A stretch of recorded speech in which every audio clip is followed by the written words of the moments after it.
தரிசு நிலங்களில் மரம் நடும்போது முக்கியமாக கவனிக்க வேண்டிய 4. ஒன்று தகுந்த மரங்களை, அதாவது இடத்துக்கு ஏற்ற மரங்களை நம்ம தேர்வு செய்யணும்.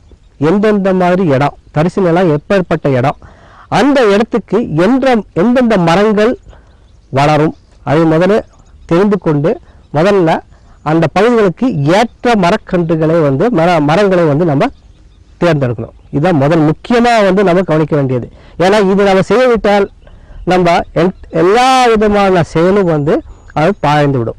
அதனால் தரமான மரங்களை, அந்த இடத்துக்கு என்ன மரங்கள் வரும், இப்போ இந்த மாதிரி பகுதிகளில் என்ன மரங்கள் வருங்கிறதை தேர்ந்தெடுப்பு செய்து அப்புறம் நம்ம தரிசு மேம்பாட்டிற்கு போக வேண்டும். 2வது, தரமான மரக்கன்றுகளை நம்ம உற்பத்தி செய்யணும். தரமான மரக்கன்றுகள் என்னன்னா நல்ல வாலிப்பான கன்றுகளை உற்பத்தி செய்தாதான் அந்த பகுதிகளுக்கு நம்ம நட்டும்போது நல்ல பலன் நமக்கு கிடைக்கும். இது உதாரணமாக நான் இப்போ பாருங்க, ஒரு தைல மரத்தை வச்சு நான் உங்களுக்கு ஒரு உதாரணமாக உங்களுக்கு ஒரு இதை காமிக்கிறேங்க. பாருங்க, இதே தைல மர கன்றுகள். இந்த தைல மர கன்றுகள் 3 விதமாக பார்க்கலாம். நீங்கள் ஒரே பையில் போட்டிருக்கோம், கன்றுகள் ஒரே வயதுடைய கன்றுகள், ஆனால் 3 விதமாக நீங்கள் பார்க்கலாம். சரிங்களா? ஒரே வயதுடைய கன்று. இந்த மாதிரி கன்றுகளை நம்ம நடும்பொழுது இந்த மாதிரி இளம் கன்றுகளை தேவையிலிருந்து நம்ம அகற்றிவிட வேண்டும். இந்த கன்றுகளையும் அகற்றிவிட வேண்டும்.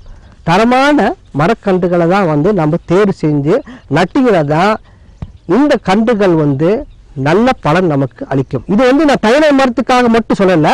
எந்த மரக்கன்றுகளாக இருந்தாலும் நம்ம நடும்பொழுது குறைந்தபட்சம் 6 மாத வயதுடைய கன்றுகளாக இருக்கணும்.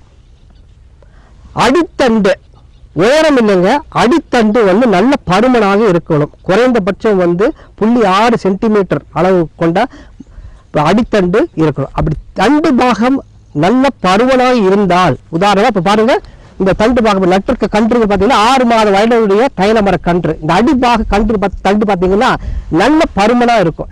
இந்த பருமனால் தடிப்பண்டு உள்ள கன்றுகளை நட்டிங்கன்னா தான் உங்களுக்கு நல்ல பலன் கிடைக்கும். இது 2வதுங்க. அதனால தரமான மரக்கன்றுகளை உற்பத்தி செய்யணும். தரமான மரக்கன்றுகளை நட்டிங்கன்னா நல்ல பலன் கிடைக்கும். 3வது பக்குவமாக நடுதல் வேண்டும். பெரும்பாலான இந்த மரம் நடும்பொழுது நாம் அவசரப்பட்டு செயல் செய்கிறதுனால தான் பெரும்பாலான கன்றுகள் பட்டு விடுகின்றன.